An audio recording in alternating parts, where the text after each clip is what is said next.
오늘 잠언 말씀을 보더라도요, 우리의 사람들이 어떻게 살아가는가를 잘 가르쳐주는 하나님의 말씀입니다. 잠언은 우리가 지혜롭게 사는 법을 가르쳐주는 하나님의 책이지요. 잠언서를 읽어보니까 사람들과의 관계를 어떻게 해야 할지 가르쳐줍니다. 혹시 여러분들은 화를 잘 내는 사람입니까? 분노를 잘 내는 사람입니까? 화 때문에 아무 잘못 없이 화를 당하신 기억이 있으신가요? 나는 잘못이 없는데 그 사람의 잘못으로 인하여 내가 화를 내잖아요. 그로 인해서 오히려 내가 당할 때 참으로 황당하기도 하지요. 하나님 말씀을 보니까 잠언에서는 분노하지 말라라는 말씀이 자주 등장합니다. 한 가지만 예를 들어보지요. 잠언 22장 24절에서 노를 품는 자와 사귀지 말며 울분한 자와 동행하지 말지니라 라고 말씀합니다. 우리는 분노를 잘 다스릴 줄 알아야 합니다. 분노는 사람들과의 관계를 단절시키는 아주 가장 좋은 방법이지요. 저와 여러분과의 관계를 악화시키기 위해서는 제가 여러분들을 향해서 화를 한번 내면은 다시는 저를 만나지 않을 것입니다. 내가 우리 토마스에게 토마스 이놈 하면서 분노를 포함해서 이야기를 했다고 생각해요. 아, 우리 목사님 이상해 하면서 더 이상 저를 만나볼 수 없겠지요? 마찬가지입니다. 여러분과 관계끼리 분노를 토하면서 싸움을 일으키면요, 더 이상 친구가 될 수 없다라는 이야기지요. 분노는 기름 위에 물을 붓는 격입니다. 기름 위에 물을 부어본 적이 있어요? 저는 중학교 때 만두를 먹는데요, 만두집에 가서 찬물을 이렇게 먹잖아요. 조금 남는다고 기름통이 있었어요. 그것도 모르고 기름통에 물을 던져봤어요. 그랬더니 폭발해요. 기름이 하늘을 치솟는 것처럼 기름이 위로 튀기는 거예요. 물과 기름은 아주 상극이라는 거예요. 우리는 분노하면은요, 기름 위에 물을 붓는 그런 것처럼 요동을 진다라는 것입니다. 여러분, 마음에서 가장 쉽게 찾아오는 것이 분노입니다. 그래서 마음을 잘 다스려야 한다라고 이야기를 하지요. 그런데 중요한 사실 하나가 있습니다.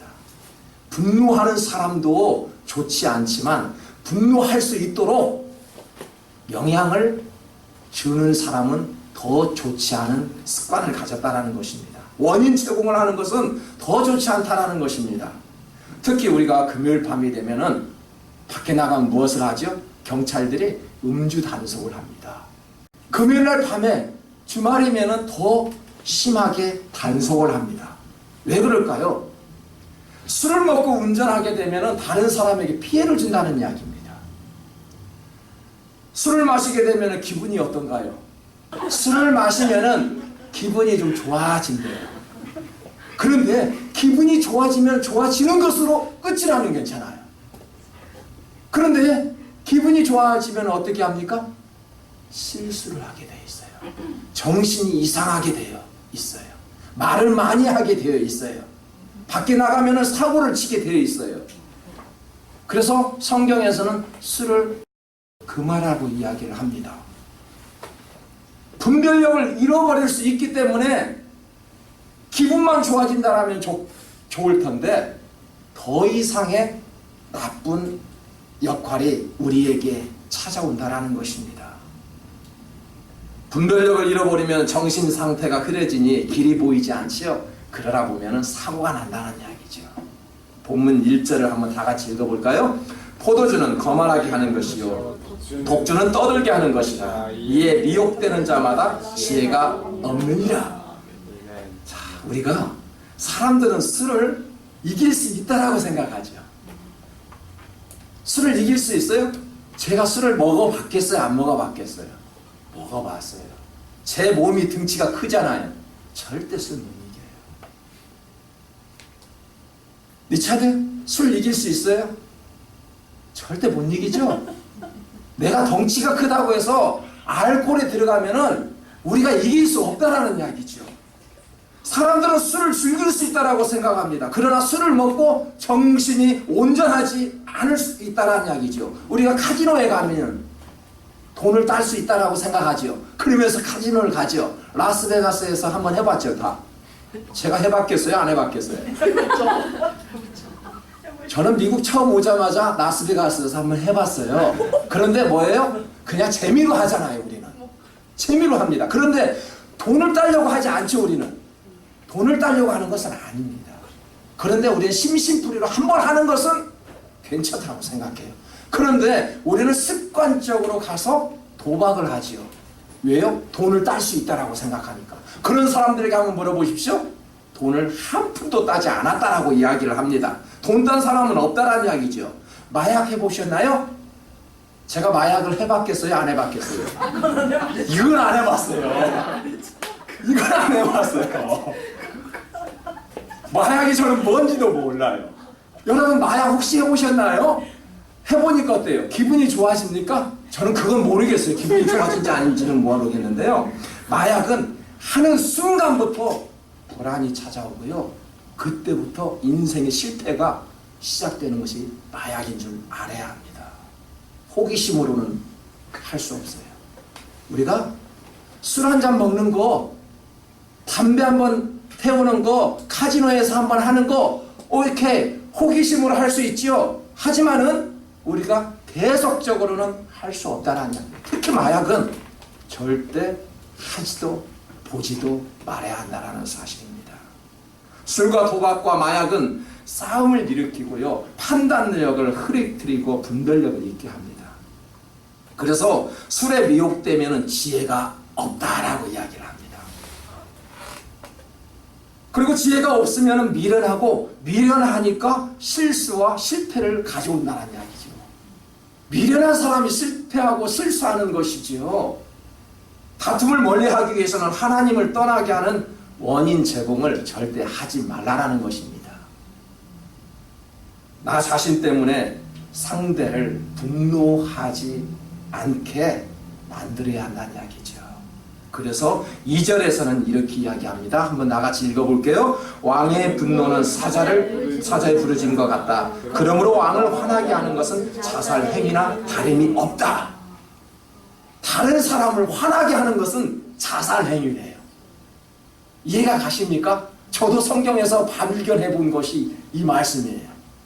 내가 다른 사람을 화나게 하는 것은 내가 기분이 좋아야 되는데 내가 죽는데요. 그렇잖아요. 다른 사람에게 상처를 주면 그 사람이 마음이 아파야 되는데 내 마음이 아프다는 이야기예요. 지난 10일 날 샌디에고에서 대형 교통사고가 일어났습니다. 우리 다 운전하고 계시죠? 잘 보십시오. 교통사고가 났는데 두 동강이 났어요. 일주일 전이에요. 자, 왜 그랬을까요? 이 사람은 술을 먹지 않았어요. 그런데 운전을 하면서 과속을 했어요. 65마일 넘지 말아야 돼요, 리처들. 70마일까지는 괜찮아요. 자기 피소미치 갈 때 절대 70마일 넘으면 안 돼요. 저도 달릴 때 80마일까지 달려봤는데 큰일 납니다. 너무 오래 걸려요. 네, 안전운행을 해야 돼요. 그런데 이 친구는 그냥 가속을 하다가 벤하고 충돌을 했는데요. 그 자리에서 4명이 즉사를 했어요. 5명 중에 1명만 살아나고요. 4명이 그 자리에서 즉사하고요. 자동차는 저쪽 전봇대에 들어가서 두 동강이 나버렸던 거예요. 이게 지난주의 사고입니다. 여러분, 원인이 뭐예요? 원인은 운전을 잘못해서가 아닙니다. 잘하는 운전자였죠. 그런데 가속을 했다는 이야기죠. 가속은 빨리 달릴 수는 있습니다. 그러나 죽음을 앞당기는 자살 행위라는 것입니다. 다툼을 멀리하기 위해서는 원인 제공을 하지 말라는 이야기죠. 자기 혼자 죽으면 괜찮아요. 다른 사람까지 죽일 수 있다는 이야기입니다. 그래서 야고보서 4장 1절에서는 이렇게 이야기합니다. 너희 중에 싸움이 어디로부터, 다툼이 어디로부터 나느냐? 너희 지체 중에서 싸우는 정욕으로부터 나는 것이 아니냐? 라고 이야기를 합니다. 지금 야고보가 지적하고 있는 것은 다툼의 원인이 다른 것이 아니래요. 다툼의 원인은 세상적인 욕심이 나에게 있기 때문에 다툴 수 있다는 이야기죠. 우리가 예수는 믿지만 술과 마약으로 기분을 좋게 하고요, 도박으로 쉽게 돈을 벌어야 하는 이 세상적인 욕심으로 가득 차 있어서 자신과의 다툼이 일어나고요, 상대방과의 다툼이 얼마든지 일어날 수 있다는 이야기입니다. 우리가 저 사람은 하는 일마다 왜 이렇게 잘 되지? 자신과의 다툼이 아니라 상대와의 다툼이에요. 그렇잖아요. 나와 다툼은 그렇잖아요. 혼자 자기만의 생각, 왜 나는 왜 이 모양이지? 그렇잖아요. 그런데 우리는 흔히 그렇게 이야기해요. 아, 저 친구는 공부도 잘해. 저 사람은 너무너무 잘 살아. 아, 저 친구는 왜 이렇게 장사가 잘 되지? 나는 왜 이 모양이야? 이건 뭐예요? 자존감이 낮은 사람들이 그런 이야기를 많이 하지요. 자존감이 낮아지면요, 시기도 많고요, 질투도 많아지고요, 미움도 우리 마음속에서 꿈틀거리기 시작한다는 이야기입니다. 우리가 열심히 한다고 하는데요, 얻지 못하는 이유는 야고보는 이렇게 이야기합니다. 우리가 열심히 기도하고 열심히 일한다고 하는데 얻지 못한 이유가 있대요. 야고보는 이렇게 설명을 했어요. 다 같이 한번 읽어보겠습니다. 4장 2절입니다. 너희는 욕심을 내어도 얻지 못하여 살이라며 시기하여도 능히 취하지 못함으로 다투고 싸우는도다. 너희가 얻지 못하면 구하지 아니하기 때문이요. 무슨 말씀이에요? 기도하지 않았다는 이야기가 아니에요. 우리는 구하는데도 다 취한다라고 생각하잖아요. 이 말씀은 기도하지 않았다는 이야기가 아닙니다. 지금 하나님과 가까이 하지 않았다는 이야기죠. 세상과 더 친구가 되었다는 이야기죠. 하나님보다는 세상 쪽에 더 가깝게 살고 있기 때문에 그렇답니다. 세상과 가까이 살면서 1%만 하나님 앞에 기도한다고 해서 그게 크리스찬입니까? 아니죠. 우리는 하나님 안에서 세상적인 그것보다는 하나님의 울타리 안에서 살아갈 때 그런 사람을 크리스찬이라고 이야기를 하죠. 90%를 세상에 놀면서 나머지 조금의 시간을 하나님 앞에 드리면서 단 1, 2분 하나님 앞에 기도하면서 그것을 우리가 기도했다라고 이야기를 합니다. 아닙니다. 세상과 친구 될 때 그것은 크리스찬이 아니라는 이야기죠. 기도한다고 크리스찬이 아니라는 이야기죠. 하나님 안에 살 때, 하나님 안에 거할 때 우리는 비로소 크리스찬이라고 말할 수 있다는 이야기입니다.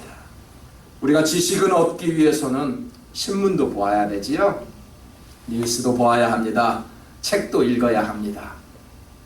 그리고 지식을 얻기 위해서 우리는 학교를 다니잖아요.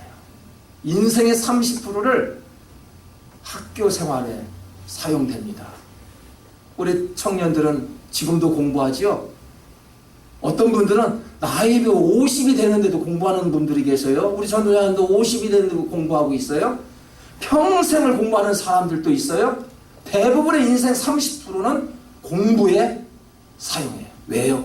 지식을 얻어야 되기 때문에. 그런데요, 중요한 사실이 있습니다. 세상으로부터 지식은 옵니다. 그런데 지혜는 어디에서 온다고요? 하나님으로부터 오는 거죠. 왜요? 지혜는 은혜이기 때문에 그렇습니다. 지식은 은혜가 아니에요. 우리가 배우면 얻어지는 거예요. 하지만 은혜는 우리가 공부한다고 되는 것이 아닙니다. 우리가 성경을 달달달달 외운다고 지혜가 오는 것이 아닙니다. 하나님께서 주셔야만이 지혜가 온다라는 사실입니다. 그래서 지혜만큼은 은혜이므로 하나님께로부터 온다라는 사실이지요. 그래서 그리스도인은 지식으로 사는 것이 아니라 무엇으로 산다고요? 지혜로 사는 것이지요. 그래서 하나님께서 공부를 많이 했다라고 해서 은혜를 부어주는 것이 아니라 하나님의 은혜 가운데 살기고자 하는 그들에게 은혜로 채워주시는 것이죠. 우리가 학교에서 배우지 않으면 지식이 부족할 수도 있지요. 그래서 이제 인생 30%는 학교 생활을 통해서 지식을 배우게 되죠. 우리가 지혜를 얻기 위해서는 예수 그리스도의 은혜로 얻어진다는 사실을 알아야 합니다. 지혜가 부족하면은 미련해지고 미련하면은 다툼을 일으키기 때문입니다. 본문 3절을 보십시오. 다툼을 멀리하는 것이 사람에게 영광이거늘 미련한 자마다 다툼을 일으키느니라. 다투는 이유는 미련하기 때문이랍니다. 미련한 이유는 지혜가 없다는 것이고, 지혜가 없다는 것은 하나님과 함께 하지 않고 있다는 것을 증명해 주고 있다는 이야기죠. 그래서 성경에서는 가장 미련한 자를 누구라고 이야기합니까? 하나님을 모르는 자가 가장 미련한 자래요. 세상적으로 가장 미련한 자는 누구라고요? 우리는 왜 세상적으로 미련하라고 이야기해요? 지식이 부족한 자를 저 사람은 미련한 사람이야 라고 이야기하잖아요. 성경에서는 그렇게 이야기하지 않습니다. 하나님을 모를 때 저 사람은 참으로 무지하고 미련하다라고 이야기를 합니다. 시편 53편 1절을 우리 다 같이 읽습니다. 어리석은 자는 그 마음에 이르기를 하나님이 없다 하도다. 무슨 말씀이에요? 성경은요, 하나님을 모르는 자, 그런 사람을 가장 지혜롭지 못하라고 이야기를 합니다. 마치 하나님이 없는 것처럼 그렇게 살지 마시기 바랍니다. 내 마음대로, 내 행동대로, 내 주관대로 그렇게 살지 마시기를 바랍니다. 하나님 앞에 우리가 간절히 무릎 꿇으면서, 하나님, 오늘 이 시간에도 다른 사람에게 혹시 상처는 주지 않았습니까? 나로 인해서 상대방의 마음이 아프지는 않았습니까? 라고 오늘 고개 숙이면서 기도할 때 우리 모두는 다툼의 원인을 제공하지 않는 지혜로운 자로 거듭날 수 있기를 주님의 이름으로 축복합니다. 다 같이 기도합니다.